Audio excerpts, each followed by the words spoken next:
আসসালামু আলাইকুম বন্ধুরা, কেমন আছেন সবাই আপনারা? এই যে আজকে মাছ আনছে, বড় মাছ। চলুন কি মাছ দেখি। মাছ অনেকগুলা মাছ, ভারী লাগলো আমার হাতে উঁচু করতে।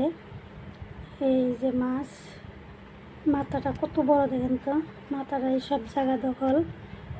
এই যে মাছটা একদম টাটকা, একদম টাটকা মাছ আর কি। সকালবেলা নিয়ে আসছে। মাথাটা অনেক বড়, অনেক বড়। মাছটা একদম ফ্রেশ, দেখেন কত বড় বড় পিস মাছের। অনেক সুন্দর করে কাইটে দিছে। এটা আমি যদি নিজে নিজে কাটতাম তাহলে মাছটা একদম নষ্ট হয়ে যেত। আমি কোনো টাইমে মাছ ঘরে কাটি না আর কি, কাইটা নিয়ে আসবার দেই, কাইটা নিয়ে আসলে ভালো হয়। এই যে আমি ফুটকা খাই, যে ফুটকা। এই যে মাছ একদম ফ্রেশ, একদম ফ্রেশ টাটকা মাছ। তো একটু বানামো, সবগুলা তো লাগবো না। এই যে আমি মাছ অনেক সুন্দরভাবে পরিষ্কার করে নিচ্ছি। এই যে মাছ পরিষ্কার করে, এই যে দেখেন এখন আমি রান্না করবো আর কি। যে মাথাটা আমি পরিষ্কার করছি। মাথা পরিষ্কার করতে অনেক কষ্ট লাগছে, অনেক দেরি লাগছে। যে ভিতর একদম সব পরিষ্কার করছি। মাথা আমার ভালো লাগে না, আমার সব টাইমে লেজ ভালো লাগে। আমি লেজ খাই বেশি ভালো পাই আর কি। মাথা আমার খাইতে ভালো লাগে না আর কি, পছন্দ করি না আমি মাথা খাইতে।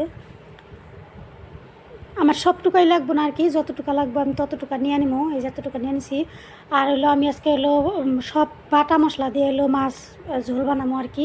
এই যেখানে ধনিয়া বাটা নিছি, জিরা বাটা নিছি, পেঁয়াজ অল্প কাইটা নিছি, ছোটো একটা কাইটা নিছি, এখানে মরিচ বাটা নিছি,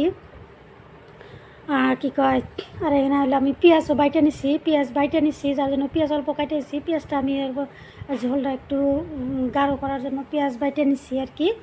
এখানে যে কাঁচামরিচ বেটে নিচ্ছি, শুকনো মরিচ, যেহেতু আমি খাই না। তো বন্ধুরা, কে কোন জায়গা থেকে দেখতেছেন আমার ভিডিওটা, যদি ভালো লাগে please like comment share follow করবেন। আর যারা ইউটিউব থেকে দেখতেছেন তারা লাইক কমেন্ট শেয়ার সাবস্ক্রাইব করবেন।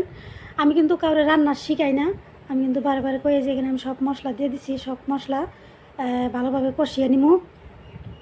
মশলা যত কষানো ভালো হয় তত তরকারিটা খাইতে ভালো লাগে। এই যে আমার মশলা কষানো হয়ে গেছে। আমি অনেক দূর থেকে তার মানে ভিডিও করতেছি, এগুলা গায়ে ছিটা পড়ে আমার, অনেকবার গায়ে এসে ছিটা পড়ে আমার ভয় হয়ে গেছে একটা আর কি। তো এই যে প্রথম আমি মাথাটা দিয়েছি, দেখেন মাথাটাই আমার একবারে কড়াইটা মনে হয় ভর্তি হয়ে গেল। বড় কড়াই নেওয়া লাগছিল, ভাবি নাই আর কি। সরি বন্ধুরা, আমার অনেক সর্দি কাশি। তো মাথায় ভর্তি হয়ে গেছে আমার। তো মাছ আমি বানাইতে নিলে খালি ভাঙে যায় আমার কাছে। বড় মাছ মাথা দিয়ে বানাইতেছি, অনেক ভয়ে ভয়ে বানাইতেছি যাতে মাছ না ভাঙে গেলে আমার ভালো লাগে না, খারাপ লাগে আর কি। তো এখানে যে আমি পাটার যে মশলা করছিলাম, মশলা ধোয়া পানি দিয়ে দিলাম। আর যেখানে আমি ঝোল দিয়ে দিচ্ছি, খুব সাবধানে লাড়াচাড়া করতেছি যাতে না ভাঙে আর কি। ভাঙার জন্য আমার অনেক ভয় লাগতেছে। সব টাইমে বেশিরভাগ টাইমে ভাঙা যায় আর কি। তো মাছের এই যে এভাবে কী কয়, কাতলা মাছের ঝোল খাইতে কিন্তু অনেক ভালো লাগছে বন্ধুরা। ভিডিও করার জন্য না, কেউ কেউ ভাবে যে ভিডিও করার জন্য খাইতে ভালো লাগে বা কিছু, তার জন্য না, আমার আসলেই ভালো লাগছে। আমি দেখবেন আপনারা খেয়াল করে, যে বস্তুটা আমার ভালো লাগে আমি ভালো কই, খারাপ লাগলে আমি খারাপই কই, ভালো না লাগলে আমি কই না যে এটা আমার ভালো লাগে। তো এই যে কাতলা মাছের ঝোল কেমন হয়েছে বন্ধুরা আমার কমেন্টে জানায়েন। মাছটা একদম ভালো ছিল, তাজা ছিল, যার জন্য আমি ভাজি নাই। আর যেহেতু ফ্রিজে রাখছি যতগুলো, অতগুলো তো ভাইজাই খাওয়া লাগবো।